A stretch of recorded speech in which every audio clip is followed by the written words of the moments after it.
Sobra-sobrang kabayarang lupain ko. Bilang kabayaran sa pagkakautang ko sa'yo. Gahaman ka, Don Miguel! Galit at sukaba! Wala kang awa sa mga moralita! Pagbabayaran mo ang kasamaan mo! Niyura ka niya ang puri ko. Maghintay siya sa ganti ko. Sisiguraduhin kong dudurugin ko siya ng pinong-pino sa mga kamay ko. Higit pa sa pagyuyurak niya sa pagkatao ko. Walang sino man ang maaaring kumalaban sa akin. Ang sino mang sumuway sa akin ay mananagot ng mahal. Dahil sa lugar na ito, ang boses ko, ang batas!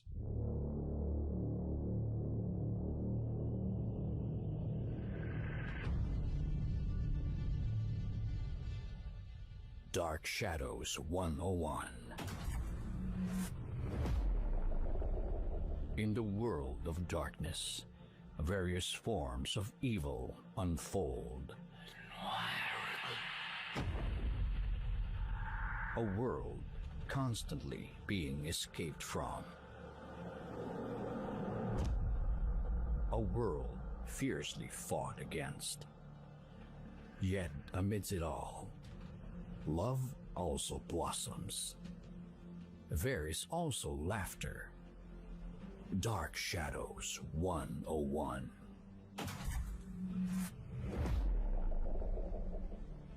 Subscribe and click the bell button to stay updated on our new videos.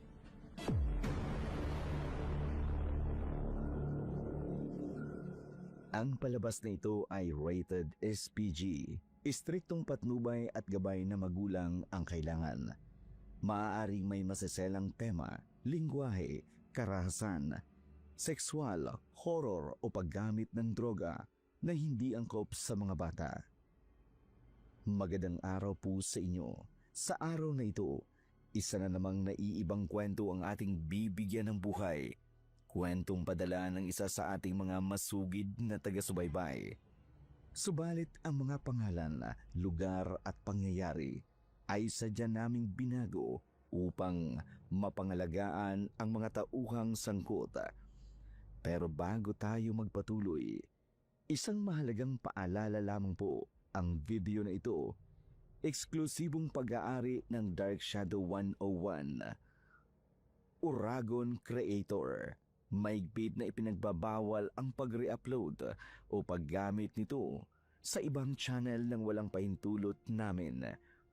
Maari po kasing ang channel na nagnakaw ng aming mga video, isa po sa pangalan ng channel na nagnanakaw ng aming video ay mga kwentong kababalaghan at lisaso. Kung ang sino man po ang nasa likod ng channel na ito ay haharap sa agarang copyright strike at posibleng permanenteng pagbura ng kanilang channel.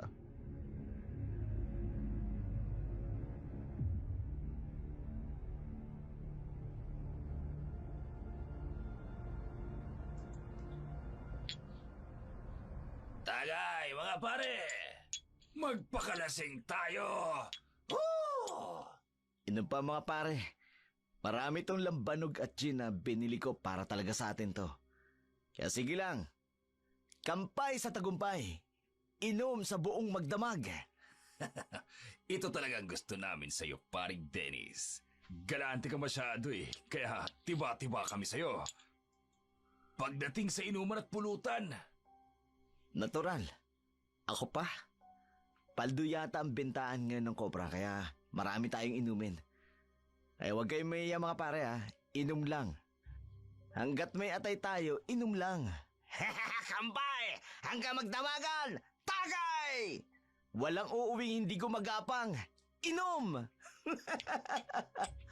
Oh, batid niyo ako tinawanan. sige, tatawag na. Si Dennis, isang magsasaka sa malayong baryo na nagmamay-ari ng lupang minana niya mula sa kanyang yumaong magulang. Malawak ang lupain at sapat sana upang matustusan ang lahat ng pangangailangan ng kanyang pamilya.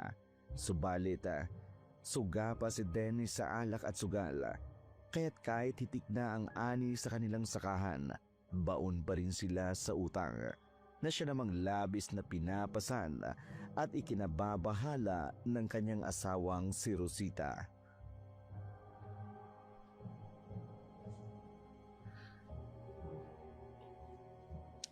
Dennis, gumising ka na dyan.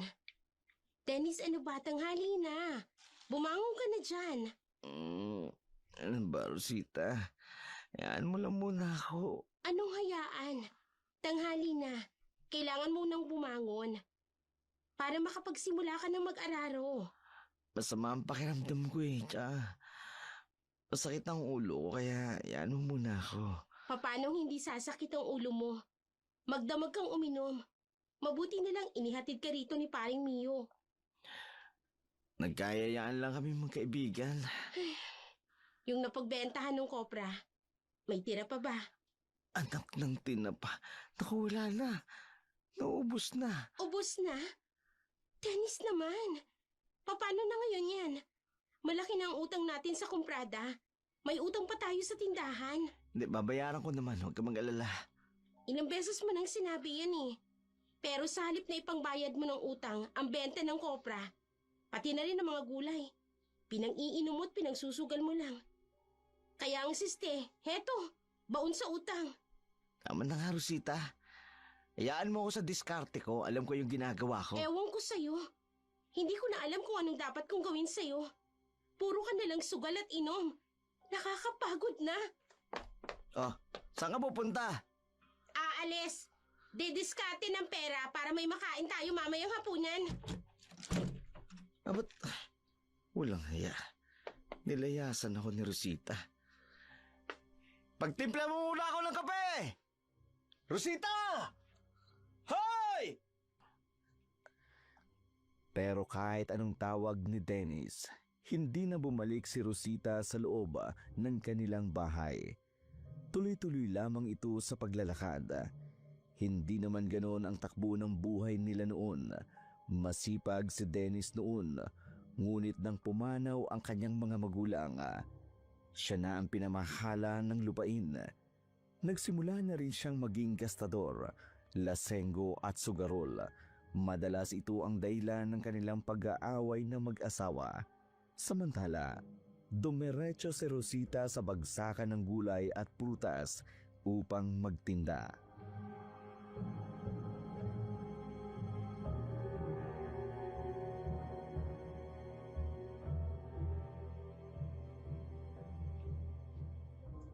Mga suki, bili na po kayo. Sariwa pa ito't bagong ani lang. Suki, halika na rito. Ano ba namang nangyayari sa akin? Bakit ba? Bigla akong nakaramdam ng pagkahilo. Rosita, ayos ka lang ba? Ayos lang ako. Salamat. Bigla naman yata ang pagkahilo ko. Siguro dahil kapilang ang laman ng tiyan ko.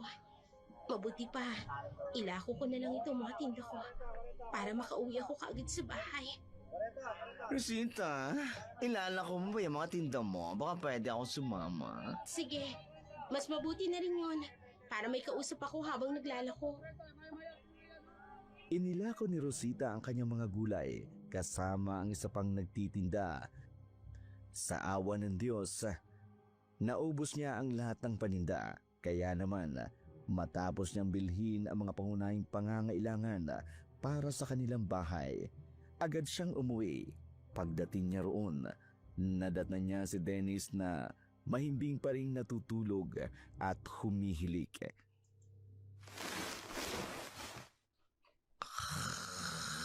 Dennis! Dennis, gumising ka nga dyan. Nakapagtinda na ako't lahat, humihili ka pa rin. Dennis! Rosita, andyan ka na pala. Oo, narito na nga ako. Ikaw, anong ginagawa mo? Bakit nakahilata ka pa rin dyan? Sabi ko naman sa'yo, masakit yung ulo ko eh. Wala ka talagang balak na magbungkal ng lupa ngayon? Bukas na lang. Dennis naman, malapit na ang tag-ulan. Hindi ka pa nakakapagbungkal at nag-aararo ng lupa. Ni wala pa nga tayong binhi ng mais. Anong itatanim natin sa darating na tag-ulan? May cobra naman tayo. Paano kung bumagsak ang presyo ng kopra? Alam mo, ikaw, Rosita, napakanega mo. Tingnan mo, oh, hitik ang bunga ng mga nyog ngayon. Hitik nga. Ang ibig sabihin, malakas ang supply ng kopra. At ibig sabihin, bagsak presyo. Nemas naman, oo. Di ka ba talaga titigil sa pagbubunga nga mo? Hindi. Hanggat hindi ka kumikilos, talagang magbubunga nga ako dito. Oo na, mabangon na. Ay, lahat yung buhay na to, oo. Hindi ko malang magawang magpahinga ng dito sa bahay na to. Hindi mo magawang makapagpahinga? Eh ako na nga ang halos gumagawa ng lahat. Kung marunong lang ako magbungkal at mag-araro ng lupa, Tama na. eh di sana ako na lang gumawa nun. Ako na yung kikilos. Dahil wala ka namang ginagawa. Kung hindi ang magsugal at magpaumaga sa inuman. Tama na, sabi, nakakarende na yung boses mo, Rosita. Tumahimik ka na nga. Gusto mong manahimik ako, kumilos ka. O eto na nga, oh, visit naman, oh. Kumikilos na nga. Nahihilo na naman ako. Ano ba talagang nangyayari sa akin? Nang araw na yun, umalis si Dennis sa kanilang bahay nang hindi alam ni Rosita kung saan ito nagtungo, habang si Rosita naman ay biglang nakaramdam ng pag-aalala. Nang maisip niyang matagal na pala siyang hindi dinadatnan, doon niya nakumpirma na maaaring nagdadalang tao siya. Ngunit dahil sa sitwasyon nilang mag-asawa, mas pinili niyang ilihim ito kay Dennis. Samantala, si Dennis naman, sa halip na magbungkal ng lupa ng kanilang sakahan, nagtungo sa sabungan at nauwi pa sa inuman.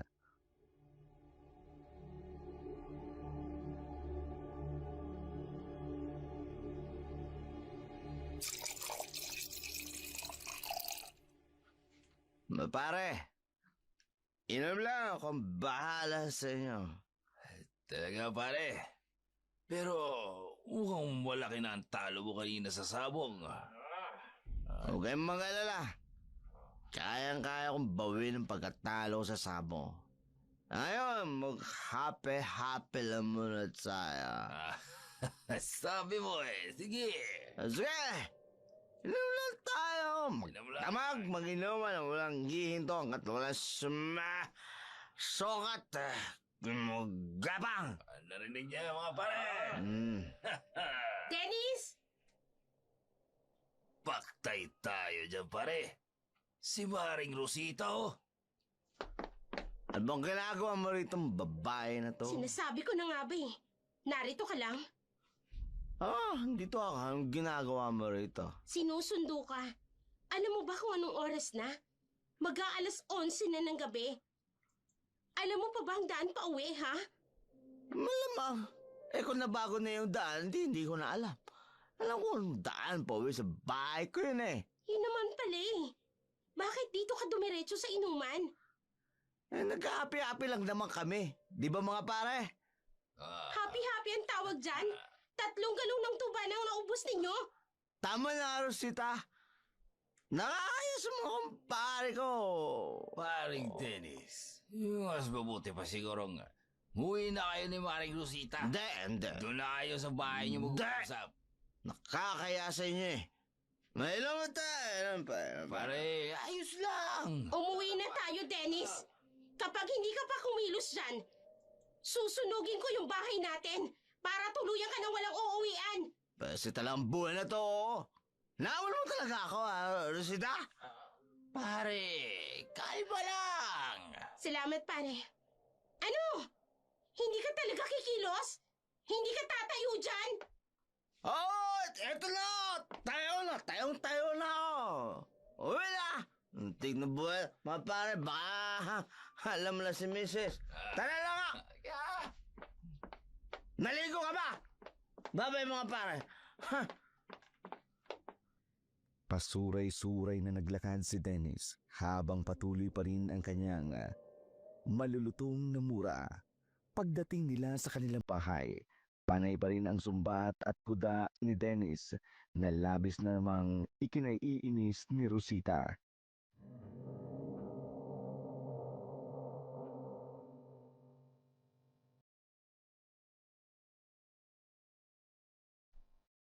Ano ba bang nakakaya yung ginawa mo kanina, Rosita? Pasalamat ka! Nasa harapan tayo ng mga kainuman ko, hindi ba tinamanga sa akin? At ikaw pa talagang may ganang manakit? Samantalang ikaw nga itong nagiging pabigat! Oh, sinusumbatan mo na ako ngayon? At bakit hindi? Yun naman ang totoo, di ba? Totoo ang sinasabi ko! Tumigil ka na sabi! Aray ko! Dennis, ano nangyayari sa'yo? Bakit namimilipit ka? Ang tiyan ko, Rosita! Dennis, sandali lang! Sobrang sakit! Hihingi ako ng tulong sa mga kapitbahay! Sandali! Bilisan mo, Rosita! Sobrang sakit talaga ng tiyan ko! Oo na, sandali lang! Natataranta na ako eh! Sandali! Kaagad na humingi ng tulong si Rosita sa kanilang mga kapitbahay. Halos hindi niya alam ang gagawin sa takot at pangamba.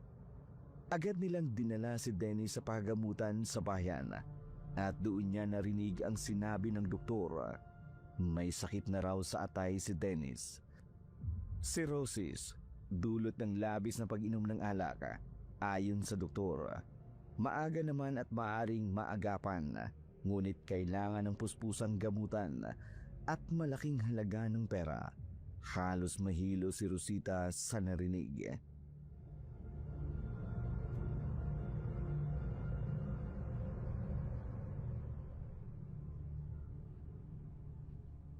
Paano na ngayon to, Dennis? Ayoko pang mamatay, Rosita. Gagawa ko ng paraan para may paggamot ang sarili ko. Anong paraan naman? Ito na nga bang sinasabi ko eh. Matagal ko nang sinasabi sa'yo. Tigilan mo na yung pag-iinom. Pero ang tigas-tigas ng ulo mo. Huwag mo na akong sisihin pa, Rosita. Narito ako at maghanap ako ng ahente ng lupa. Para saan? Magbebenta ako ng lupa, Rosita. Dennis, nahihibang ka na ba? Itong lupa na lang na ito ang pinagkukunan natin ng pangangailangan natin. Tapos ibebenta mo? Anong gusto mong mangyari? Tuluyan akong mamatay? Hindi naman sa ganun. Mag-isip na lang tayo ng ibang paraan. Yung matutustusan ng pagpapagamot mo. Basta wag mo lang gagalawin itong lupa. Hindi ko naman ibebenta lahat. Yung sa kabilang ibayo lang. Kahit na. Mag-isip na lang tayo ng ibang pwedeng pagkukunan ng pera. Bakit mo ba ako pinakikialaman? Lupa naman ito ng mga magulang ko. At ano ako, Dennis? Asawa mo ko? Iniisip ko lang ang kinabukasan natin. Paano kung magkaroon na tayo ng anak? Paano natin siya bubuhayin, ha? Tumigil ka na nga, Rosita. Ang tagal na panahon na nating kasal. Pero hindi ka pa naman nabubuntis. At sa tingin mo ba mas mahalaga sa akin yan ngayon? Ngayong buhay ko yung nanganganib. Kung nakinig ka lang sana sa akin, edi sana wala tayong ganitong problema ngayon. Basta magbebenta ko ng lupa. Dennis naman, mas makukompromiso lang tayo niyan. At ang buhay ko, Rosita, ayos lang sa'yo na makompromiso. Di yan ang ibig kong sabihin. Naging ugat ng malaking pagtatalo ni na Rosita at ng kanyang asawa ang usapin kung saan kukuha ng pera para sa pagpapagamot kay Dennis. Tutol si Rosita na ibenta ang kalahati ng kanilang sinasakang lupa, kaya't lalo pang nagulo ang kanilang pagsasama sa mga sumunod na araw.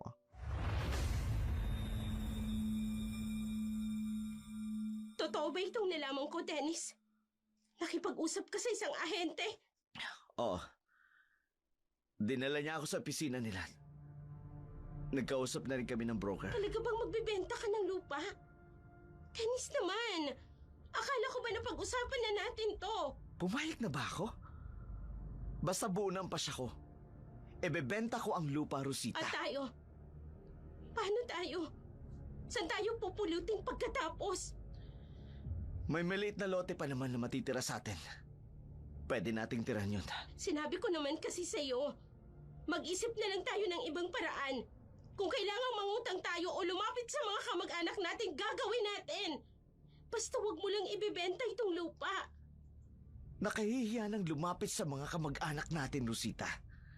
Isa pa, hindi natin alam kung tutulungan ba nila tayo. Basta, hindi ako sang-ayon sa gusto mo.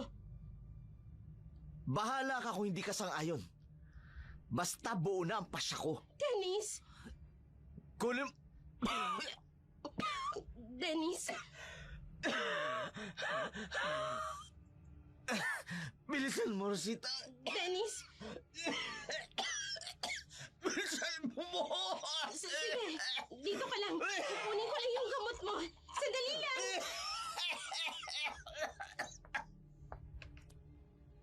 Mas lalong lumala ang kalagayan ni Dennis sa bawat araw na lumilipas. Kaya't kahit paano'y nagsimula ng mag-alala si Rosita sa kanyang asawa. Gayunpaman, hati pa rin ang kanyang damdamin sa kagustuhan nitong ibenta ang kanilang lupa dahil para kay Rosita, maaari pa naman silang makahanap ng ibang paraan. Samantala, nagkaroon ng kaguluhan sa kabilang baryo kung saan nakatira ang pinsan ni Rosita na si Eradisa. Desa, anong nangyari? Bakit napasugod ka dito sa bahay? Rosita, Kumalma ka muna. Halika, maupo ka rito. Ikukuha kita ng tubig. salamat, Rosita. Heto, uminom ka muna. Pwede mo bang sabihin sa akin kung ano nangyari? Bakit bigla ka napasugod dito? May mga taong nagpunta sa sakahan namin. May mga kasama sila mga taga-barangay. Pinilit kaming paalisin sa lupang sinasaka namin at inaangkin nilang lupa namin, Rosita. Paano nangyari yun? Hawak niyo naman ang titulo ng lupa niyo, hindi ba? Hindi ko rin alam na may hawak silang dokumento na nagsasabing sa kanila daw ang lupang sinasaka namin. Rosita, hindi ko alam ang gagawin ko. Pati mga kalabaw at iba pa naming mga hayop. Kinuha na rin nila. Ang sasama naman ng mga taong yun. Diyos ko, ang asawa mo, nasan? Binugbog nila si Javier. Ano? Pero ligtas na siya. Tinulungan kami ng mga kapitbahay namin para madala siya sa lugar na ligtas. Nagreklamo na ba kayo sa mga pulis? Wala naman silang aksyon eh. Sinabi lang nila na titingnan nila kung ano magagawa nila. Wala silang karapatang gawin ang lahat ng yun sa inyo. Alam ko, mga hayop sila. Inagawan nila kami ng lupain. Kaya ngayon nakikituloy muna kami sa mga magulang ko, Rosita. Malapit lang naman dito ang bahay nila inay sa bahay niyo. Oo, binisita ko rin sila nung nakaraang araw. Siya nga pala. Nasaan ang asawa mo? Hindi ko nga rin alam kung saan na naman nagpunta yung lalaking yun. Rosita, ayos ka lang ba? Ha? Oo naman. Bakit mo natanong? Namumutla ka kasi. At parang namamayat ka rin. Buntis ako, Desa. Talaga, pinsan? Ay, mabuti naman kung ganun.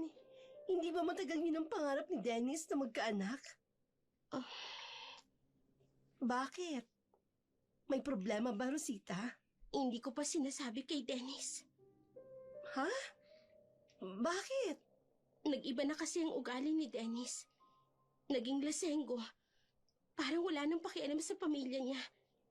Ayun, nagkasakit dahil sa labis na bisyo. At balak niya rin ibenta tong lupain namin para sa pagpapagamot niya. Diyos ko, problema nga yan. Pero kailangan mo pa rin sabihin sa kanya, Rosita. Karapatan niyang malaman dahil asawa mo siya. Yun naman talaga ang gagawin ko. Pero nung nagpahiwatig ako sa kanya, na paano kung buntis ako, ang sagot niya, Hindi raw yun mahalaga sa ngayon. Ano? Naging mahaba ang pag-uusap ng magpinsan tungkol sa pagbubuntis ni Rosita. At hinggil na rin sa taong umaangkin ng kanilang lupain. Makalipas ang ilang araw, napansin ni Rosita ang tila pagkabalisa ng kanyang asawa na parabang may malaki at malalim itong pinagdadaanan.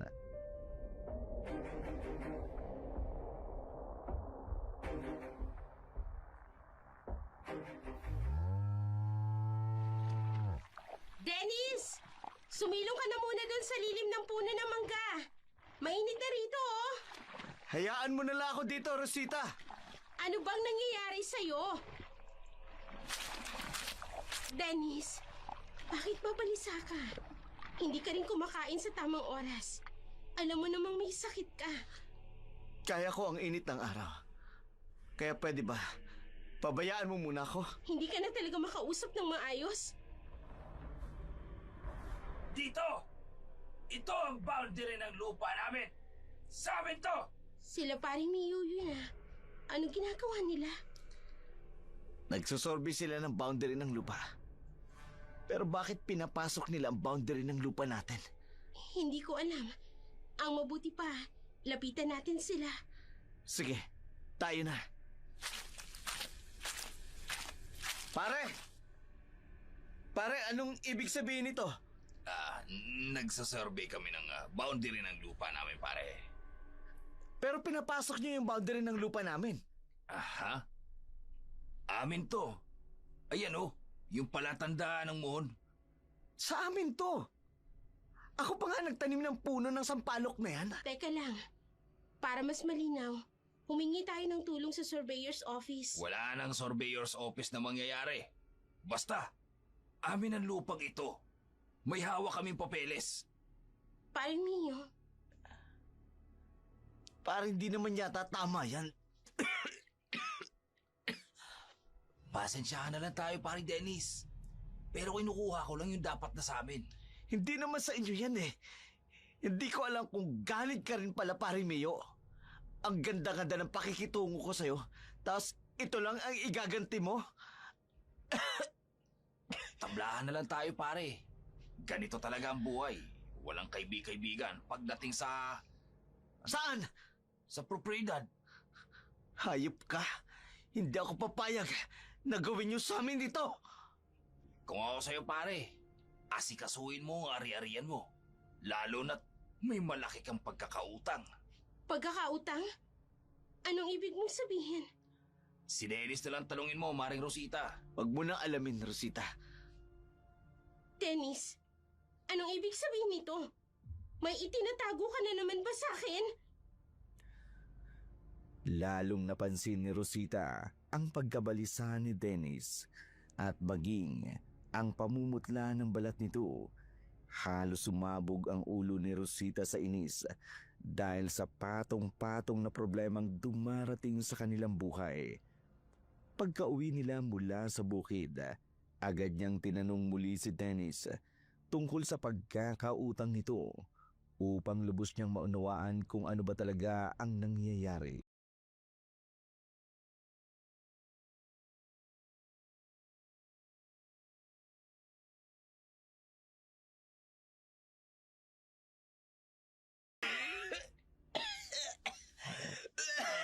Ano, Dennis? Wala ka bang sasabihin? Hindi mo ba talaga aaminin sa akin? Kung sasabihin ko ba sa'yo, may magbabago ba? Asawa mo ko? Kaya may karapatan akong malaman kung ano ang mga nangyayari sa pamilya natin. Oo na.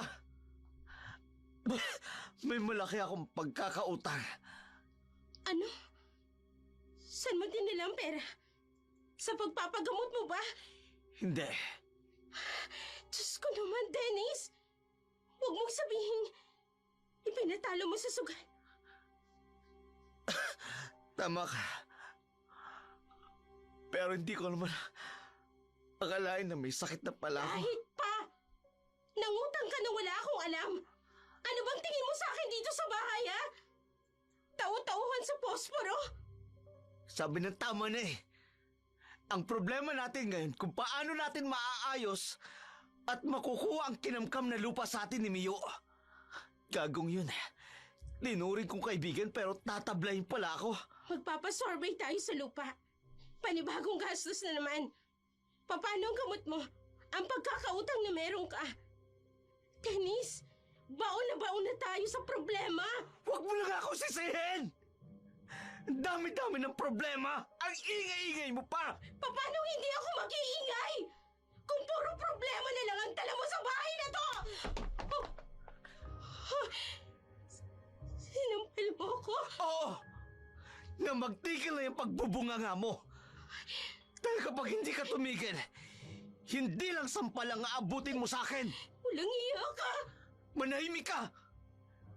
Ibebenta ko ang 2 kalabaw natin. At yung inaalagaan mo mga baboy. Dennis, hindi ako papayag. Wag na wag mong idadama yung mga biik. Magdadalawang buwan pa lang yun. Kailangan natin ng pera, Rosita. Kaya wag mo kong susubukang pigilan. Walang nagawa si Rosita nang ibenta ni Dennis ang 2 kalabaw na ginagamit sa pag-aararo. Partida'y isinama pa nito ang 7 biik na 2 buwang inaalagaan niya. Napaiyak na lamang si Rosita sa loob ng kanilang bahay habang marahang hinihimas ang impis pa niyang tiyan. Doon niya napagtanto, hindi pala iyon ang tamang oras upang ipaalam kay Dennis ang kanyang pagbubuntis. Samantala, kinaumagahan, muling nagkagulo sa kanilang baryo.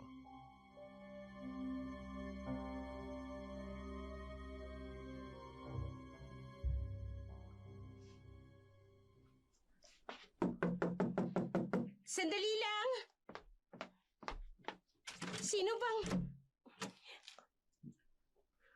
Desa, ikaw pala pinsan. Halika, pasok ka na muna dito sa loob. Ay, salamat. Ano bang atin? Ang aga mo yatang sumugo dito sa bahay. Rosita, may nabalitaan kasi ako. Tungkol saan? Yung ibang magsasaka, nakaratig bahay nila inay. Yung alaga nilang mga hayop, pinagpapatay. Ano? Diyos ko, sino namang lapastangan ang gumawa nun? Ang sabi-sabi, may mga tao raw na pumunta sa bahay nila, mga armado. Tapos pinagtataga at pinagbabaril ang mga alaga nilang hayop. Ano na bang nangyayari dito sa lugar natin? Nung isang araw, may mga kapitbahay kami na pinasok ang boundary ng lupa namin. Nabalitaan ko nga rin. Oh, kayo, kumusta? Anong balak niyo ni Dennis? Isinanggunin niyo na ba sa surveyor's office? Hindi. Kapag ginawa namin yun, maglalabas na naman kami ng pera. Alam mo namang kailangan namin ng pera ngayon. Oo nga pala. Pero, teka lang. Anong nangyari dyan sa kaliwa mong pisngi? Bakit ba namumula yan? Parang nangingitim? Eto ba? Sinampal ako ni Dennis. Ano? Pero bakit? Nag-away kami. Nalaman ko kasi na may malaki siyang pagkakautang at ipinatalo sa sugal. Ano? Siya na nga itong may pagkakasala, siya pa itong nananakit. Pero hindi naman siya dating ganyan ah. Sinabi ko naman sa'yo, Tessa. Unti-unti nang nagbago si Dennis. Konting-konti na lang talaga. Parang gusto ko nang sumuko sa pagsasama namin. Pero Rosita, paano ang pinagbubuntis mo? Hindi ko alam. Pero kung hindi siya magbabago, baka mapilitan akong makipaghiwalay sa kanya. Malungkot na tiningnan ni Iradisa ang pinsan niyang si Rosita. Halos sabay silang lumaki at likas na malapit sila sa isa't isa. Katunayan, maging ang kanilang mga napangasawa ay matalik na magkaibigan ng binata pa. Kaya kilala ni Iradisa si Dennis bilang mabait at maalaga. Ngunit sa nakikita niya ngayon na kalagayan ni Rosita, masasabi niyang nagbabago na nga si Dennis. Samantala, patuloy ang pananalakay ng mga armadong kalalakihan sa kanilang baryo, dahilan upang mabalot ng takot ang mga tao. Ang iba namay, napilitan na lamang ibenta ang kanilang mga alagang hayop kaysa tuluyang mawalan ng pakinabang. Sa kabilang dako naman, si Dennis merong kinatagpong isang tao.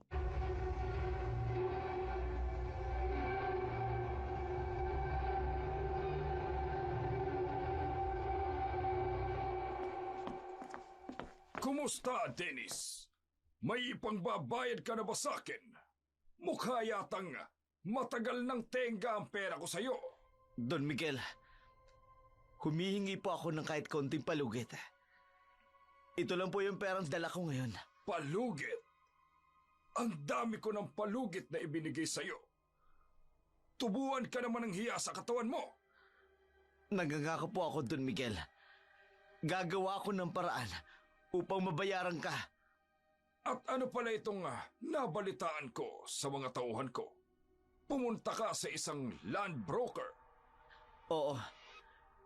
Isa kasi yun sa paraan ko upang mabayaran ang utang ko sa iyo, Don Miguel. Ulupong ka talaga, no? Ho? Alam ko naman na may sarili kang lupa, Dennis. Kaya kung hindi mo kayang bayaran ako ng cash at ng interes ng utang mo sa akin, iilitin ko ang lupa mo. Don Miguel, wag naman po sana.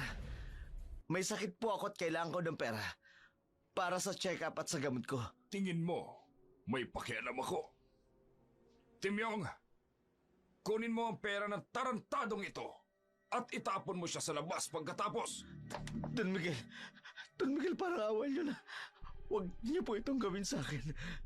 May sakit po ako at kailangan ko ng pera. Humihingi ako sa inyo ng palugit pa. Lumayas ka na, Dennis. Kung ayaw mong mas malala pa dyan, ang abutin mo sa akin. Hindi nakapalag si Dennis nang itulak siya palabas ng isa sa mga tauhan ni Don Miguel. Malakas ang ulan, tila ba bubuhos ito kasabay ng malakas na bugso ng hangin. Naluha si Dennis dahil sa nangyari. Hindi niya alam kung paanong mababayaran ang utang sa malupit na si Don Miguel. Kilala ang matandang Don bilang isang bayolente. Walang pinipiling biktima.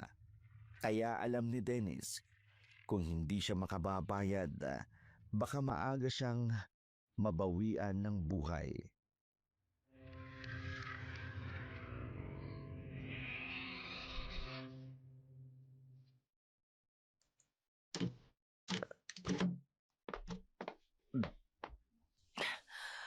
Mabuti naman at gising ka pa, Rosita.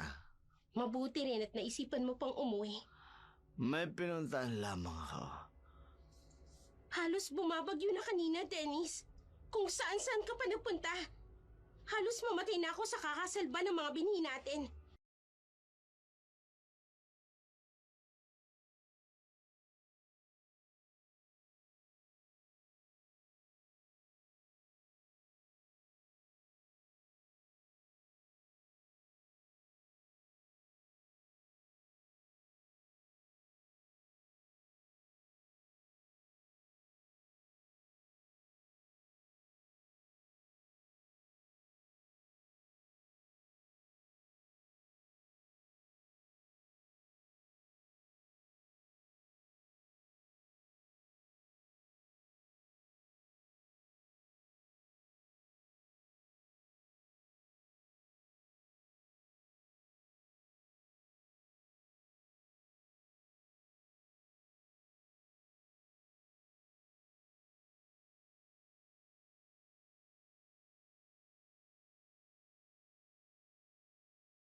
Dennis. Ito nga po. Ano pong kailangan ninyo? Nasaan pala ang lalaking yon? Wala po dito si Dennis. Ano pong kailangan ninyo sa asawa ko? Asawa ka pala ng gagong yon. Hindi ko akalain magandang asawa niya. Ano ho ba talagang sadya ninyo? Siguro naman, kilala mo ako, hindi ba? Imposible namang hindi mo ako kilala. Opo. Kilalang kilala po kayo dito sa baryo natin. Don Miguel. Mabuti. Ngayon, gusto ko lang linawin sa iyo ang sadya ko rito. Yang asawa mo, may malaking pagkakautang sa akin. At may usapan kami na dapat ay bayaran niya ako kaagad. Dahil kung hindi, iilitin ko itong lupa ninyo. Ho? Hindi naman ho yata tama yun. Wala naman ho siguro kayong napagkasunduan o pinirmahan na kontrata. Ay, syempre meron. Hawak ko. Kaya wala na kayong magagawa pa. Don Miguel, nakikiusap po ako. Magkano po bang utang ng asawa ko? Baka magawa namin ng paraan. 250,000. Ho? Ganun kalaki ang pagkakautang niya sa'yo? Oo. Hindi pa dyan kasama ang interes. Hindi maaari ito. Walang iyo ka. Hindi ako papayag. Hindi pwede. Mrs., may mga kasama akong otoridad. At nakita mo ang taong yon. Ang mga kapitbahay namin, bakit pinapalabas mo sila ng bahay nila? Dahil akin na rin ang mga lupain nila. Kayo, babarilin niyo ang mga alaga niyang hayop para mapilitan silang umalis dito sa lupain ko. Sirain niyo rin ang mga pananim nila. Hindi, huwag kang kalabaw ko! Huwag!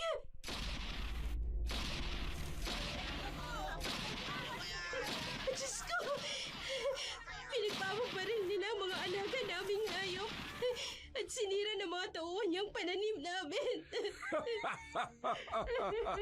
Lumayas na kayo dito sa lupain ko!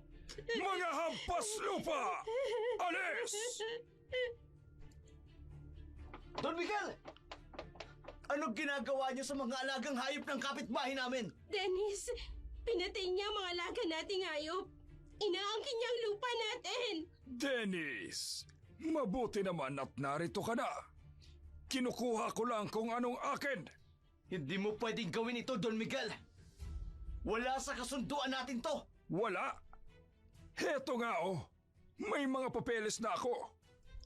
Wala akong pinirma na kahit ano, Don Miguel. Wala ka nang magagawa, Dennis. Kapag pera ang gumalaw, kasunod niyan, ang mga korap na opisyal, busugin mo lang ang mga yan. Susunod sila sa kahit na anong ipinag-uutos sa kanila. Kaya pala winaldas ang flood control dahil maaari isa ka sa kanila. Nakinabang ka sa perang dapat sana'y pakinabangan ng taong bayan. Hayop ka, Don Miguel! Wala kang puso! Hindi ka ba naawa sa mga tao rito? Masyadong personal yun ah. Bakit naman ako maaawa sa inyo? Sino ba kayo? Hoy! Ano pang hinihintay nyo? Rat-ratin nyo na yan! Patayin lahat ng mga animal na yan! Rosita, umalis na tayo dito. Pero Dennis... Halika na. Umalis na tayo dito. Wala tayong magagawa. May mga armado siyang tauhan.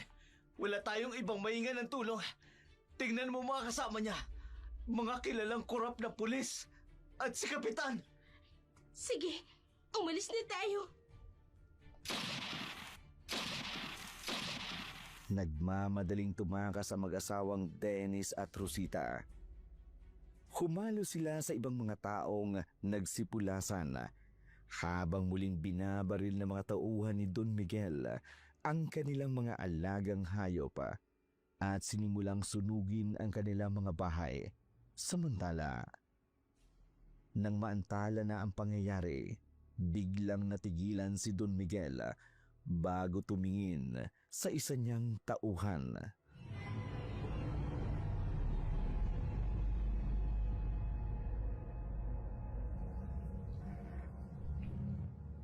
Sandali. Nasaan si Dennis at ang kanyang magandang asawa? Marahil ay tumakas na po, Don Miguel. Hindi maaari. Hanapin niyo ang mag-asawa at dalhin niyo sa akin. Hindi pwedeng takasan lang nila ako ng ganon kabilis. Ay, paano po yun? Yung ibang tumakas, Don Miguel. Wala akong pakialam sa mga yon. Ang mahalaga sa akin ay si Dennis at ang asawa niya. Sundan niyo sila. Huwag ninyong hayaan tuluyang makatakas. Kapag nahanap ninyo, dalhin ninyo sa bodega ko. Masusunod po, Don Miguel. Bilisan ninyo ang kilos niyo! Nagmamadaling umalis ang mga tauhan ni Don Miguel upang hanapin ang mag-asawang Dennis at Rosita. Samantala, si Don Miguel naman nagtungo sa bodega kung saan sinabi niya ang kanyang mga plano. Sa kabilang dako, pagod na huminto ang mag-asawang Dennis at Rosita. Inisip na hindi sila susundan ni Don Miguel, ngunit ganun na lamang ang kanilang pagkabigla nang biglang pinalibutan sila ng armadong mga tauhan ni Don Miguel. Dinala sa bodega kung saan naroroon ang matandang Don.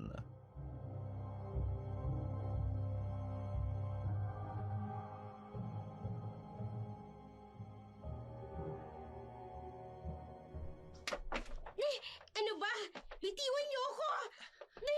Nakuha niyo ng gusto niyo. Ano pang kailangan niyo sa amin?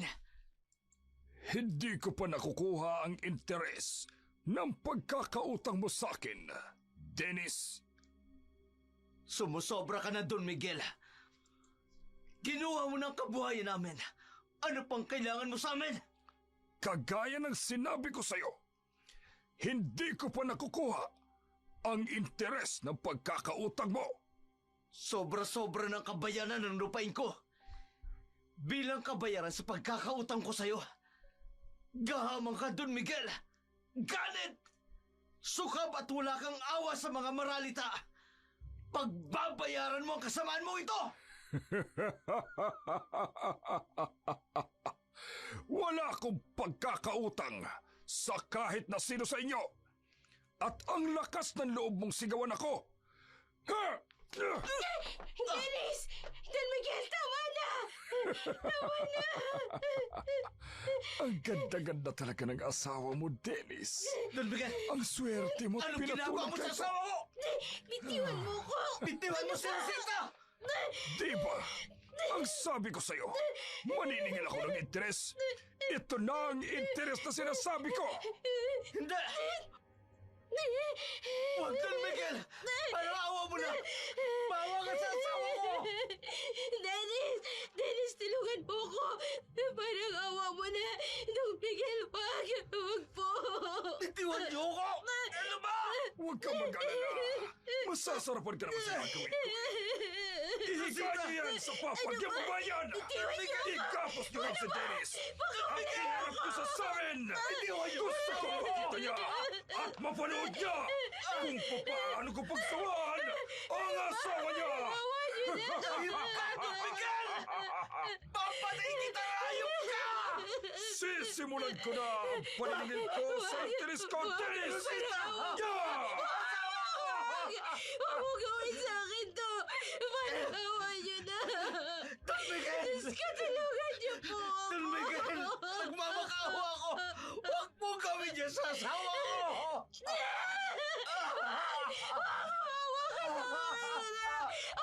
Ang ganda-ganda mo talagang babae ka. Parang hindi ka asawa ng isang magsasaka. Huwag kang mag-alala. Masasarapan ka naman. Dennis, tulungan! Panoorin mo, Dennis! Kung paano ko pagsawaan ang asawa sa harap mo! Manood ka! Kung paano ko siya sulurin sa sula!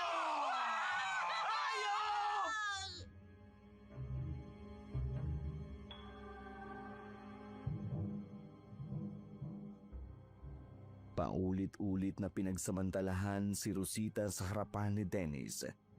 Walang magawa ang lalaki dahil hawak siya ng mga tauhan ng malupit na don habang may nakatutok ding baril sa kanyang ulo at kay Rosita.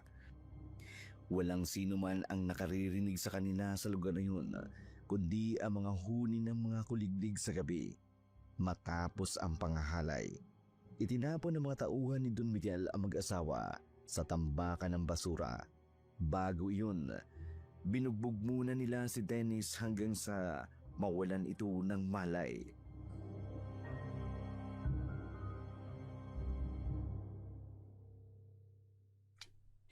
Tilhang,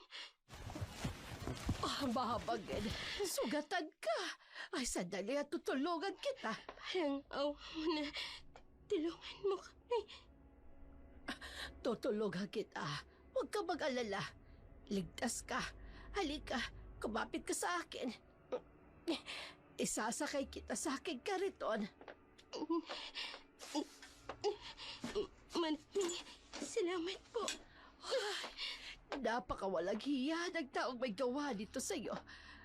Kinakailangan niya pagbayarin ang kasamaan niyang ito.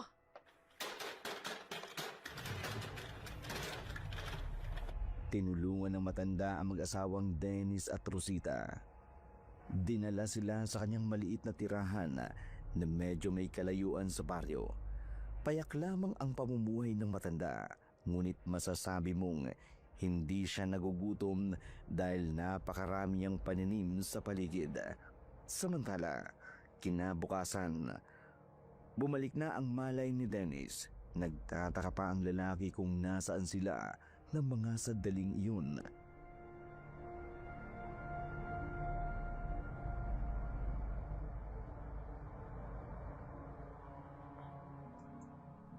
Nasaan ako? Ay, gising ka na pala.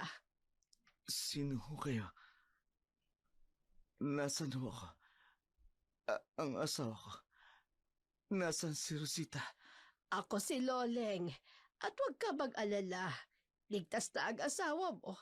Nagpapahinga lang siya. Diyos ko. Maraming salamat po kung ganun. Paano niyo po kami natulungan? Paano kami nakarating dito? Nakita ko kayo sa tambakan ng basura. Mabuti na lamang at dala ko ang kariton ko. Kinarga niyo ko? Nakaya niyo kong ilagay sa kariton niyo? Ay dahan-dahan lang. Tsaka katulog ko naman ang asawa mo.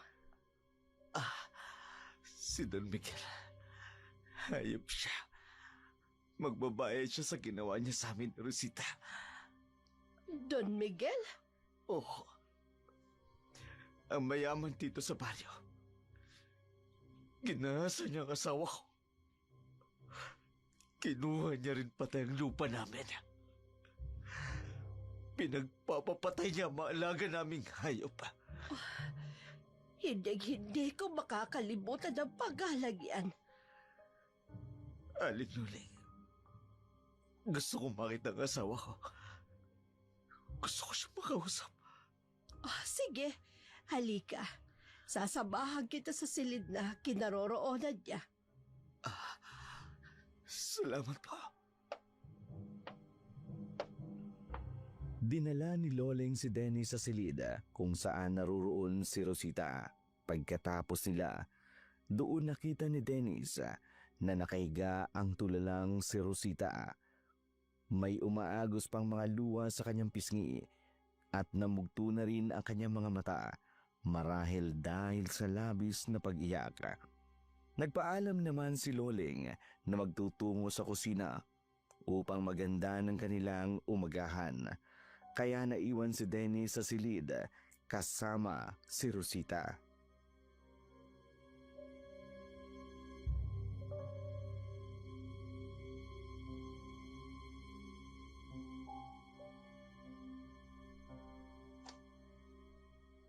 Rosita, Ayoko munang kausapin ka, Dennis. Rosita, patawarin mo ko. Patawarin mo ko at wala man lang ako nagawa. nang halayin ka ng hayop na si Don Miguel. Pero pinapangako ko sa'yo, Rosita, gaganti ako. Igaganti kita. Gusto kong ako mismong tuturo kay Don Miguel. Hayaan mong ako na lang. Ako ang hinalay niya ng paulit-ulit, Dennis. Samantalang ikaw, walang nagawa kung hindi panoorin ng kahayupan niya. Hawak ako ng mga tauhan niya. Huwag na tayo magsisihan. Tapos na ang kahayupang ginawa niya sa akin. Ang gusto kong mangyari ngayon, kung paano makaganti sa hayop na matandang yon. Ako rin, Rosita. Niyurakan niya ang puri ko. Maghintay siya sa ganti ko. Sisiguraduhin ko. Tudurugin ko siya ng pinong-pino sa mga kamay ko. Higit pa sa pagyurak niya sa pagkatao ko. Kita ni Dennis ang matinding galit sa mga mata ng kanyang asawa. Tila ba nagliliyab ang mga iyon at handang tumupok anumang oras sa taong kinamumuhian niya. Makalipas ang ilang sandali, tinawag na sila ng matandang si Loleng upang kumain. Pagdating nila sa hapag, nakahain na ang simpleng putahing inihanda nito. Maamo ang mukha ni Loleng, bagamat halos puti na ang lahat ng kanyang buhok. Nananatili pa rin siyang maliksi sa pagkilos.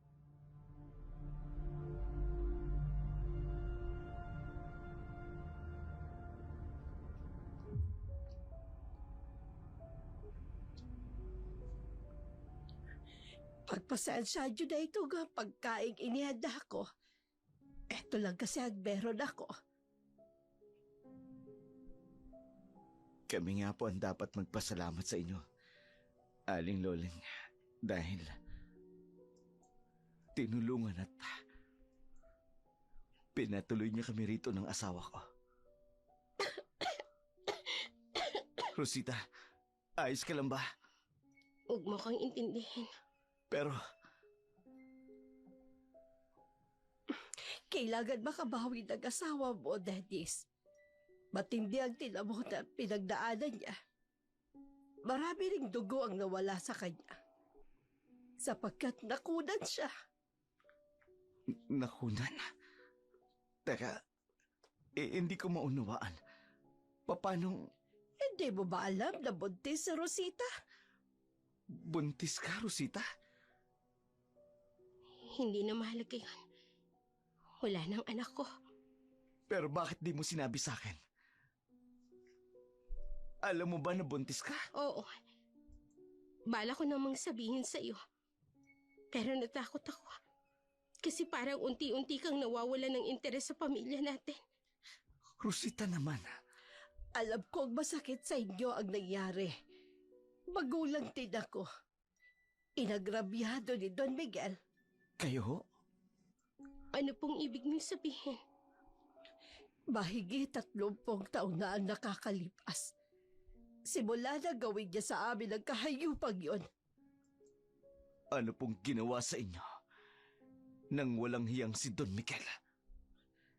Dahil sa kanya, nawala ang kaisa-isang taong nagbibigay sa akin ng saya. Ang aking anak. Ano pong ginawa niya sa anak mo? Ginahasa at pinatay niya ang anak ko. Pinagpasapasahan nila ng kanyang mga tauhan na pinagsawaan na ay saka lang itinapon na parang basura. Katulad ng ginawa niya sa akin. Hayop siya. Demonyo. Pagbabayaran niyang kawalang hiyaan niya. Dahil sa kanya, nawala ang lahat sa akin. Pati na ang anak ko. Gagawa ako ng paraan upang pagbayarin ang hayop na si Don Miguel. May alam akong paraan.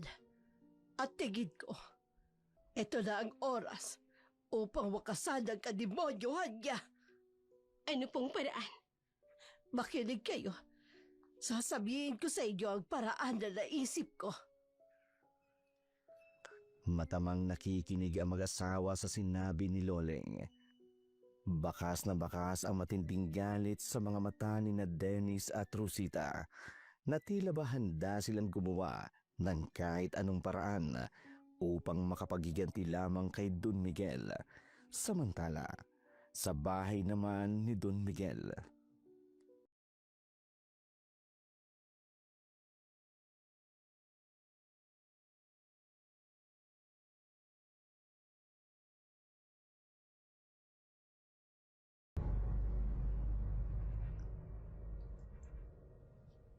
Don Miguel!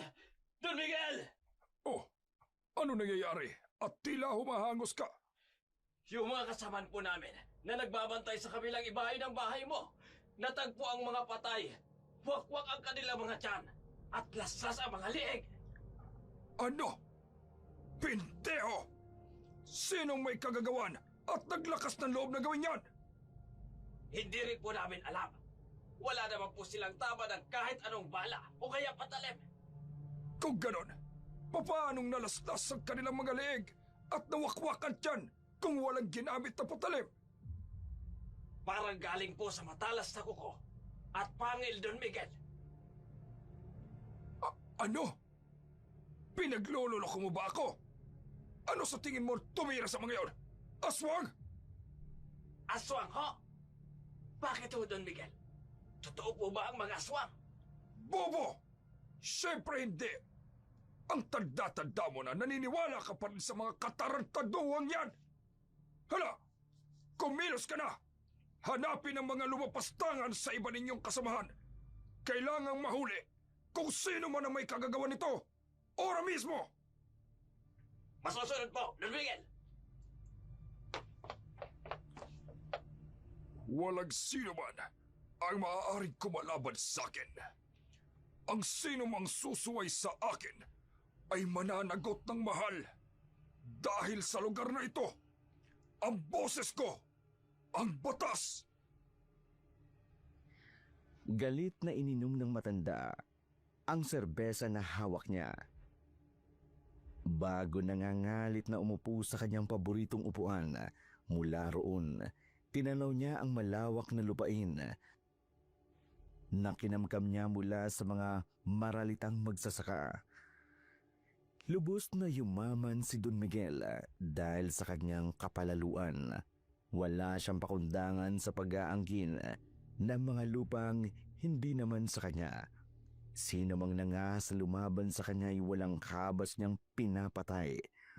Sa kabilang dako naman, 3:00 ng madaling araw, ngunit gising pa rin si Loleng, Dennis at Rosita.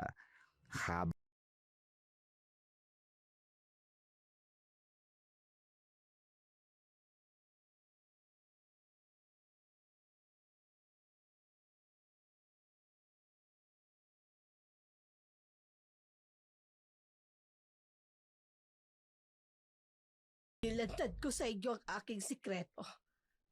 Sa isiping iisa lamang ang ating hagarin. Nakahanda ako. Rosita, Hindi kita pipilitin kung ayaw mo, Dennis. Pero ako, handa akong gawin ang lahat. Makaganti lang sa hayop na Don Miguel na yon. Kung ganon, sisimulan ko ang seremonya ng pagsasali ng itim na mutya sa iyo, Rosita. Maraming salamat po, Aling Lole. ako rin po. Pumapayag ako.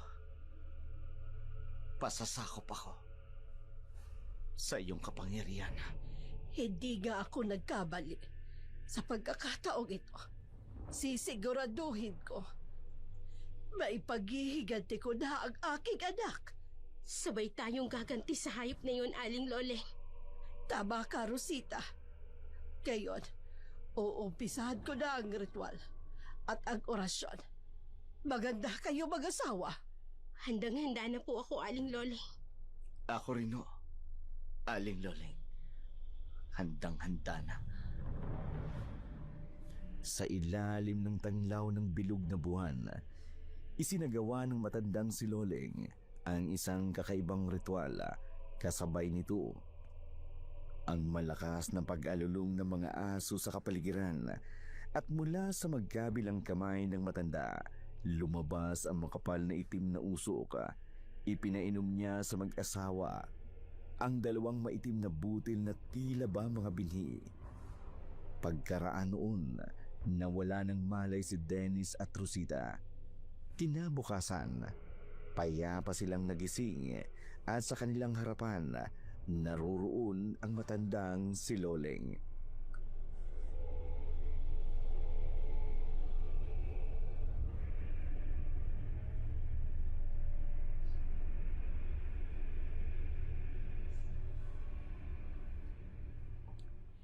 Kumusta ang pakiramdam niyo? Maayos naman po ang pakiramdam ko, Aling Loleng. Mga aswang na ba kami? Nagtagumpay ka ba, Aling Loleng? Oo, ngunit hindi pa kayo ganap na mga aswang. Sa gayon, ay unti-unti niyo pa lamang mararamdaman ang kakaibang lakas at pagbabago niyo sa katawan. Pero mas magiging malakas kayo sa susunod na kabilugan ng buwan. At yun ang oras na isasagawa natin ang ating mga plano. Hindi na ako makapaghintay pa. Konting tiis na lang, Dennis at Rosita. Magagawa rin natin ang ating paghihiganti. Nawala ng pananakit ng katawan ko. Pati na rin ang mga sugat ko.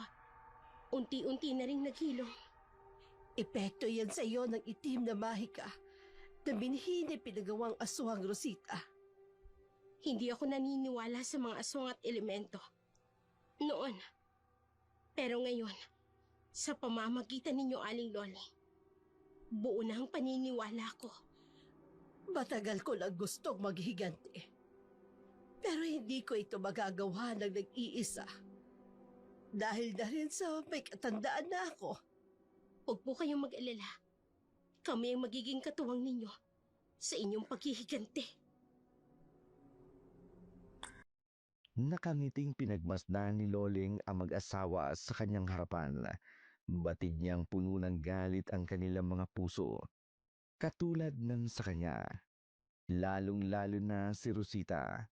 Samantala, sa pagsapit ng gabi, ng araw na yun, palihim na pumuslit si Rosita mula sa tahanan ni Loleng dahil may binabalak siyang gawin.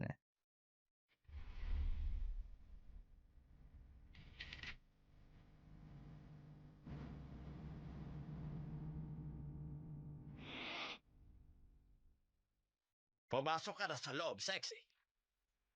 Salamat, Pogi. Naririto ba si Don Miguel? Wala. Yung anak niya lang, si Sir Makoy. Bakit niyo pa ako kinuha sa bar? Kung wala naman pala si Don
ng anak ko!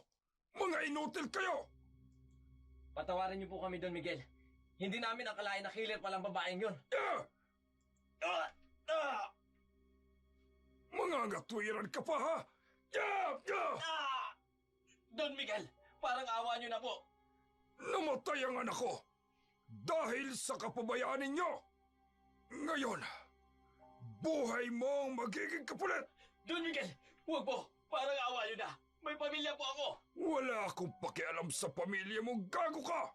Heto bagay sa'yo! Yan ang nararapat sa'yo. At kayo, sunduin niyo sa bayan ng bunso kong anak na si Hernan at talib dito. May mahalaga kaming pag-uusapan. At kayo, hanapin niyo ang babaeng bayaran na nagnakaw at pumatay sa panganay kong anak. At kapag natagpuan ninyo siya, iharap ninyo siya sa akin upang ako mismo ang humatol ng kamatayan sa kanya. Masusunod po, Don Miguel. Masusunod po.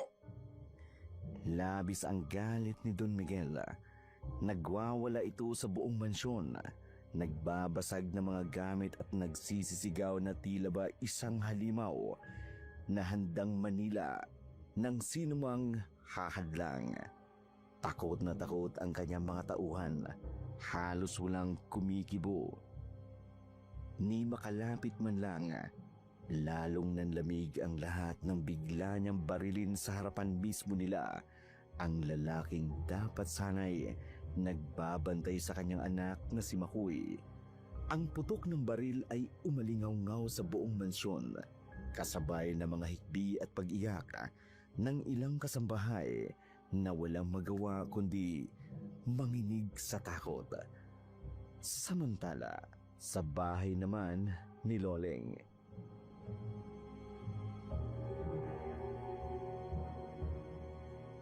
Saan ka galing kagabi, Rosita? Sa labas, nagpahangin lang. Nagpahangin po magdamag.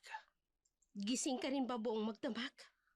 Alam ko malaki ang kasalanan ko sa'yo at sa pamilya natin. Pero pakiusap naman. Huwag kang gagawa ng ikapapahamak mo. Matagal na ako napahamak, Dennis. Kaya nga tayo humantong sa ganitong sitwasyon, hindi ba? Hindi ko alam kung saan ako magsisimulang humingi ng tawad. Lalo na sa nangyari sa anak natin. Wala nang bata. Patay na. Binaboy na ako. Wala nang paraan para maibalik sa dating lahat. Sa ngayon, ang isipin na lang natin kung paano tuluyang makaganti at mabawi ang dapat nating bawiin kay Don Miguel. Gusto ko sanang makausap kayong dalawa. Pero mukhang masinsinan yata ang inyong pinag-uusapan. Babalik na lamang ako mamaya. Hindi na po kailangan, Aling Loleng. Tapos na rin naman po kami mag-usap ni Dennis. Ano po bang gusto niyong sabihin sa amin, Aling Loleng?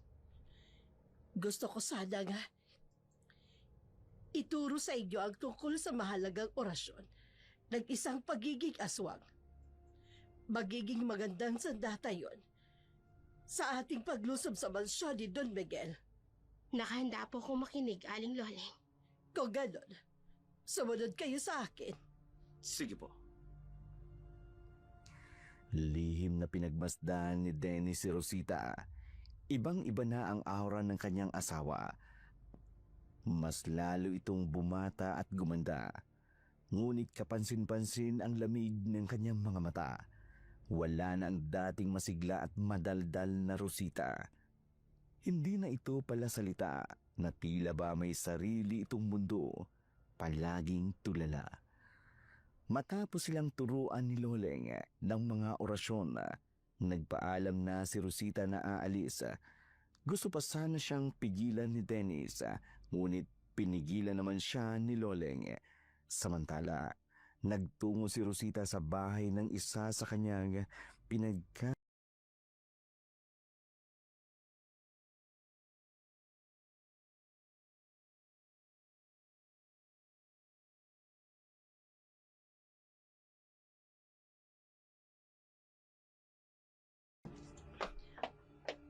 Rosita? Pinsan? Ikaw ba yan? Diyos ko, mabuti naman at nandito ka. Labis kami nag-alala para sa inyo ni Dennis. Pwedeng pumasok. Oo naman. Halika, pasok ka dito sa loob. Pasensya na lang kasi makalat. Hindi pa kasi ako nakakapaglinis. Oh, pinsan, hindi kita nakilala. Ang ganda-ganda mo. Salamat. Sila... Chang, nasan? Nasa kabilang baryo, nakiani ng mani at mais. Doon sa malayong kamag-anak natin. Wala na kasi kaming pera, Rosita. Dahil kinamkam ni Don Miguel. Ang aming lupain, alam mo naman yun. Ganun ba? Hayop talaga si Don Miguel. Oo, hindi nakapalag ang mga tao dito. Dahil wala namang pwedeng mahingian ng tulong. Hawak rin kasi ni Don Miguel ang mga korap na opisyal dito. Huwag kang mag-alala. May pera ako dito. Heto, gamitin niyo niya ni Tia. Para may panggastos kayo. Uy, ang laking pera nito, Rosita. Saan galing ito? At si Dennis, nasaan ang asawa mo? Nabalitaan namin ang ginawang pangahara sa inyo ni Don Miguel. Kumusta? Sinaktan ba kayo? Hindi na mahalaga yun, pinsan. Ang mahalaga ngayon, buhay ako. Sa bagay, tama ka. Saan kayo nakatira ngayon? Sa isang kakilala. Sige na, kunin mo na ang perang yan para makabili kayo ng pagkain. At huwag kang mag-alala. Magiging maayos din ang lahat. Babalik din sa dati ang lahat. Hindi kita maunawaan, Rosita. Kung kukunin ko ba itong perang ito, paano ka? May extra ka pa ba? Siyempre meron pa. Kaya sige na, kunin mo na ang perang yan. Kailangan ko na rin kasing umalis. Magagabi na. Ha? Ay, dito ka na maghapunan. Huwag na, pinsan. Payakap nga ako. Oh, sige. Maraming salamat sa lahat, Tessa. Napakabuti mo sa akin. Sige na, kailangan ko nang umalis. Teka, ngayon na ba? Kadarating mo lang. Sige, alis na ako. Sige, salamat dito. Malaking tulong itong binigay mo. Naguguluhang sinundan ng tingin ni Eradisa ang kanyang pinsang si Rosita.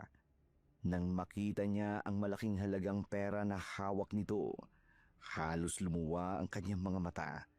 Sa 2 bungkus ng pera, labis ang kanyang pagtataka kung saan nakuha ni Rosita ang ganong kalaking halaga.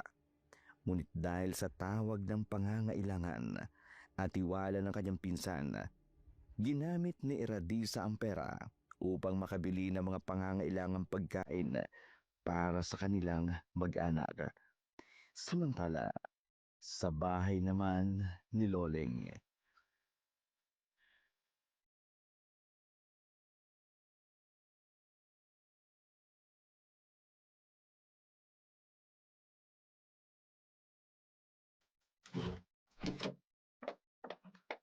Mabuti naman dumating ka na, Rosita.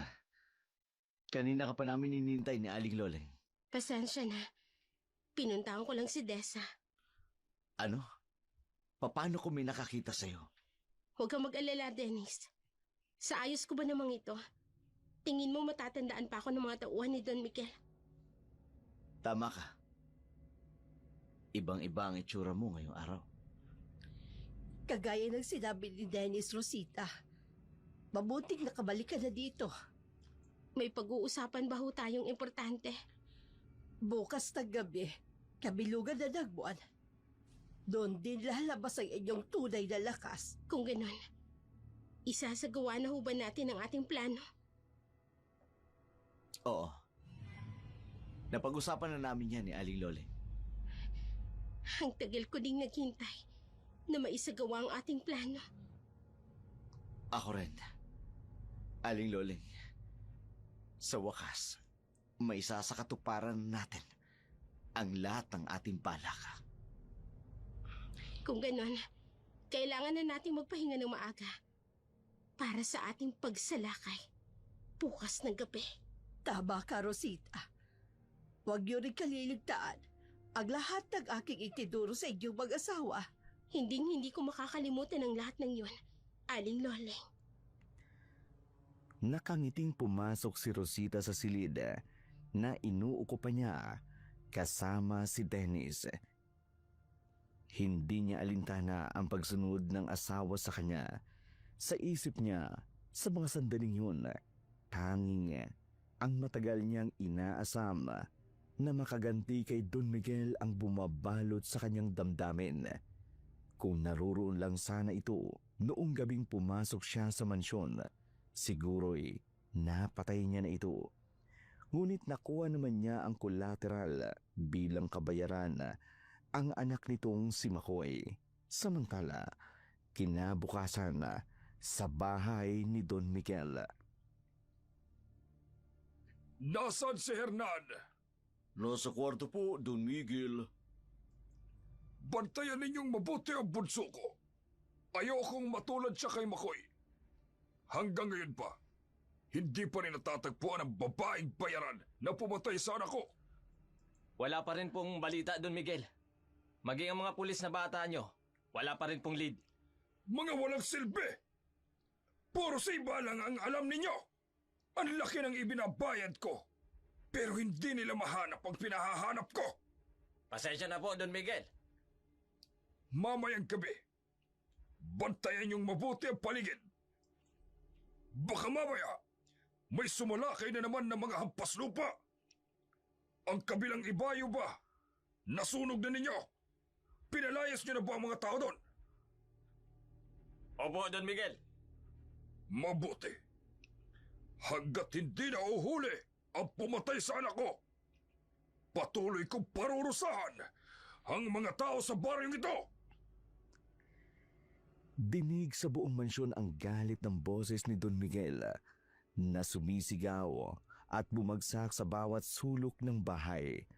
Nanlalamig ang mga tauhan sa bawat galaw niya. Takot na takot sa kalupitan ng matandang Don.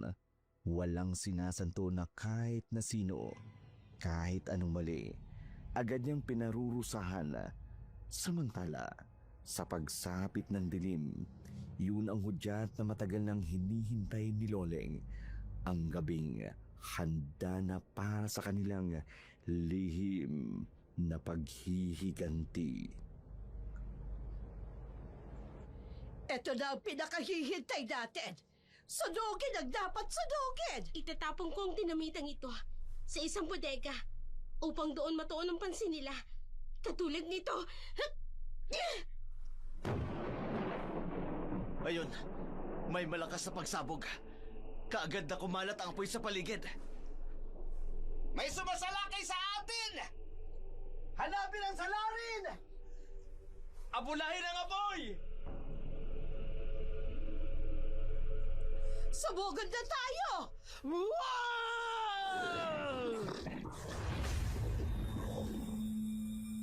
Hahanapin ko si Don Miguel. Sasamahan kita, Rosita. Huwag na. Ikaw ang pumatay. Kung sino man naman lalaban, pakakawalan ko naman ng mga taong handang tumakas.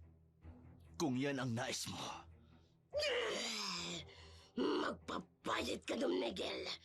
Papatayin kita!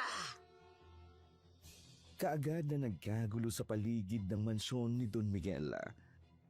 Kabi-kabilang putukan ang maririnig at halos hindi makapaniwala si Don Miguel sa kanyang nakita. Unti-unting kumakalat ang apoy sa kapaligiran habang ang kanyang mga tauhan ay bumubulagta sa lupa, duguan at halos hindi na makagalaw. Halos hindi na makatayo ang matandang Don dahil sa labis na pagkabigla. Lalo pa siyang nahintakutan nang biglang may pumasok sa kabahayan. Isang nilalang na akala niya'y napatay niya na noon.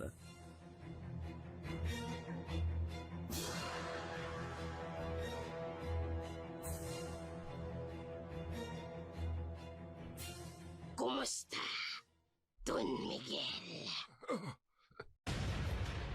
Hindi! Ikaw! Imposible! Pinatay Pinatay ka na ng mga tauhan ko! Kayo ni Dennis! Bakit narito ka pa ngayon? At bakit ganyan ang itsura mo? Mukha kang halimaw! Ako, mukhang halimaw. Sino sa ating dalawa ang tunay na halimaw? Ako na nilapastangan at binaboy mo. O ikaw, na isang dekada ng kumakamkam ng salapi at ng lupain ng magsasaka. Lumayo ka sa akin! Kung hindi, papatayin ka ng mga tauhan ko! Wala ka ng mga galamay, Don Miguel. Huh? Patay na silang lahat. Pinatay na sila ni Dennis. Anong uri ng nilalang kayo? Mga aswang kami! Sino ka naman? Hindi mo ba ako natatandaan, Don Miguel? Ako si Loleng, ang dating yaya ng anak mong si Makoy. Hindi ito totoo. Ipinatapon na kita noon. Bakit buhay ka pa rin? Sandali. Ikaw ba ang pumatay kay Makoy? Patay na si Makoy? Oo. May pumatay sa kanya. Ikaw ba ang may kagagawa nun, Loleng? Hayop kayo! Kayong mga aswang! Pagbabayaran nyo ang ginawa nyo sa anak ko! Hindi ko pinatay si Makoy. Pero mabuti na rin na nangyari yon sa anak mo. Gayon, alam mo na ang pakiramdam ng namamatayan ng anak. Hayop kayo! Mga halimaw! Layuan niyo ako! Ako, si Don Miguel, ang pinakamayaman sa baryong ito! Dapat kayong matakot sa akin! Wala ka ng kapangyarihan pa, Don Miguel. Lahat ng ninakaw mo, mawawala sa'yo at maibabalik sa dating may-ari. At itong mansyon, tutupukin namin hanggang sa maging abo. Hindi wayolin ko! Hindi ako makahiga! Huwag mo siyang papatayin, Rosita. Pero Aling Loling, ito ang pinapangarap ko. Ang mapatay ang hayop na to. Mas maganda kung gagapang siya sa sakit at paghihirap. Hindi nararapat sa kanya ang mamatay na ganito kabilis. Dapat unti-unti ang kamatayan niya. Hayop kayo! Patayin niyo na lang ako! Hindi ako papayag na mga katulad niyo lamang ang makatalo sa akin! Hindi, Don Miguel. Bibigyan kita ng sumpa. Kahit ilang ulit mo manapatayin ang sarili mo, hindi ka magtatagumpay. Mananatili kang buhay at maghihirap katulad ng paghihirap namin at ng mga taong inagawan mo at inapi mo. Lalong-lalo na ang mga magsasaka. Ito na ang ganti naming mga magsasaka. Nainapi mo, Don Miguel. Pagmasdan mo ang kinamkam mo mula sa amin. Pagmasdan mo kung paano sila tuluyang mawawala sa'yo. Hindi ako papayag! Walang sino man ang makakatalo sa akin kahit kayong mga aswang pa. Hindi ako papayag! Pero talo ka na, Don Miguel. Wala ka na makagawa pa. Kahit umiyak ka pa ng dugo. Hindi ako papayag! Hindi maaari ito! Huwag niyong gawin sa akin to! Nangyari na, Don Miguel. Natatalo ka na. Tingnan mo ang mga tauhan mo. Wala na sila. Wala nang tutulong pa sa'yo. Papatayin ko kayong lahat! Bitiwan mo sabi ako! Huwag ka nang magpumiglas pa, Don Miguel. Pagmasdan mo na lamang. Kung paano unti-unting mawawala sa'yo lahat ng kayamanang ninakaw mo. Hindi! Ito ang kabayaran sa lahat ng mga kasalanan mo. Lalong-lalo na ang pagpatay mo sa anak ko. Tama na! Magbabayad kayo sa ginawa ninyo ito! Nasisiyang pinagmamasdan ni na Loling at Rosita ang umiiyak na si Don Miguel. Kitang-kita sa mukha ng matandang Don ang pagtatalo at kawalan ng kapangyarihan.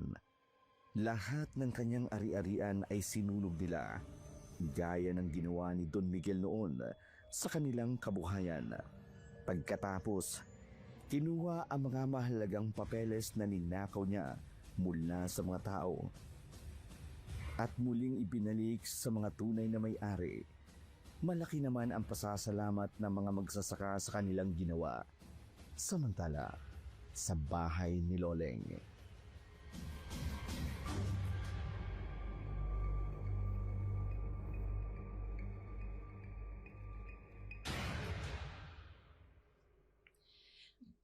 Maraming salamat sa naging tulong niyo sa aking mag-asawa.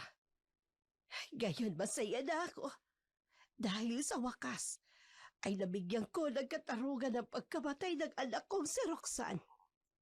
Kami ho ang dapat na magpasalamat sa inyo, Aling Loleng.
Pangit!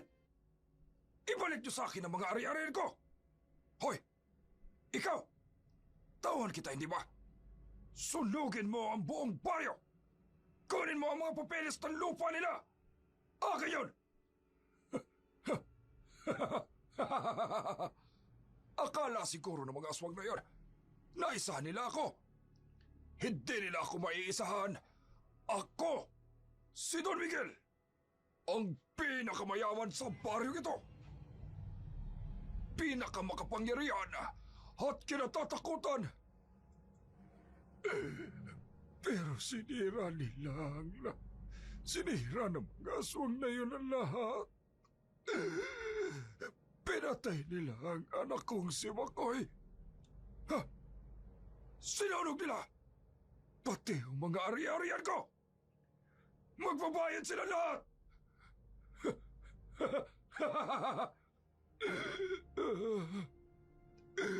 Pagbabayarin ko silang lahat. Hoy! Ako si Don Miguel! Hindi mo ba ako kilala? Mayaman ako! dahil sa matinding depresyon, unti-unting nasiraan ng bait si Don Miguel. Wala na ang maranyang buhay niya, maging ang kanyang mansyon ay sira-sira na. Halos lahat ng kanyang tauhan ay namatay sa pakikipaglaban sa tatlong aswang na sina Loleng, Dennis at Rosita. Ang tanging natitira na nag-aalaga kay Don Miguel ay ang anak niyang si Hernan. Labis na nasaktan ang binata sa kalagayan ng kanyang ama. At sa kanyang isip, nagbabalak siyang magiganti sa mga taong sumira sa kanilang pamilya. Hinanapan niya ang 3 aswang na siyang dahilan ng lahat ng iyon. Samantala, sa harapan ng nasusunog na bahay ni na Rosita at Dennis, nakatayo ang mag-asawa. Nalulungkot habang pinagmamasdan ang kanilang natupok na tahanan. Rosita, Wala ng bahay natin. Wala ng anak natin. pwede rin naman natin buuin muli ang pamilya. Magsimula tayo muli. Huli na, Dennis. Anong ibig mong sabihin? Noong una, sabi ko sa sarili ko, magtitiis ako. Baka sakaling magbago ka. Dahil hindi ka naman dating ganyan. Pero dahil din sa'yo, kaya nasira ang buhay ko. Dahil sa'yo, nawala ang anak natin. Rosita, humingi ako ng tawad sa lahat ng nagawa kong kasalanan. Patawarin mo ko sa naging kasalanan ko sa'yo. Naging masama akong asawa. Nalulung ako sa bisyo at sa sugal. Pero pangako, makipagbalikan ka lang sa akin. Aayusin ko ang lahat. Dennis, ilang beses na kitang pinagbigyan. At maniwala ka sa hindi. Mabigat din sa akin ang desisyon kong ito. Pero gusto kong magsimula muli. Na sarili ko naman ang uunahin ko. Gusto kong kalimutan ang lahat ng kalbaryong ito sa buhay ko. Pero paano ko? Ang pamilya natin. Makakahanap ka rin ng panibagong pag-ibig, Dennis. Babaeng tatanggapin ka kung sino ka. At sana sa pagkakataong yon, huwag mo nang ulitin ang pagkakamaling ginawa mo sa akin. Pwedeng mabuting tao ka na. Hindi. Hindi, Rosita. Rosita, patawarin mo ko. Hindi ko kaya mawala ka sa akin, asawa ko. Patawarin mo ko, Dennis. Pero hindi ko na kayang tingnan ka pa. Katulad ng dati. Dahil sa tuwing nakikita kita, binabalik mo lang ang masasakit na alaala na gusto ko nang kalimutan. Rosita. Rosita, patawarin mo ko. Patawad. Paalam, Dennis.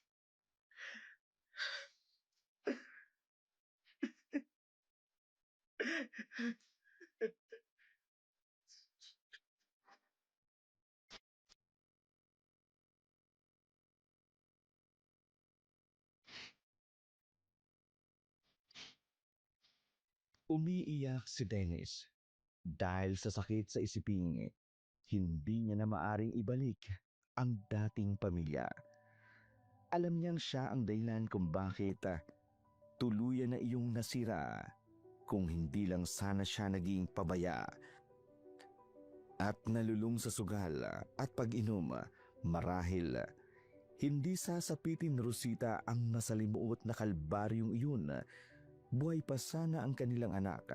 Samantala, si Rosita naman ay bumalik sa bahay ni Loleng. Rosita, bumalik ka. Opo, Aling Loleng. Nasaan si Dennis? Bakit ikaw lang mag-isang bumalik? Gusto ko na po magbagong buhay, Aling Loleng. Kinausap ko na rin si Dennis na hindi na kami maaaring bumalik pa sa dati. Sigurado ka ba sa desisyon mo? Baka mamaya ay nabibigla ka lang. Sigurado na po ako. Mahal ko po si Dennis. Pero hindi ko po magagawang makausap kung nakikita ko ang dahilan kung bakit sinapit ko ito. Pareho kayong biktima ng kasamaan ni Don Miguel.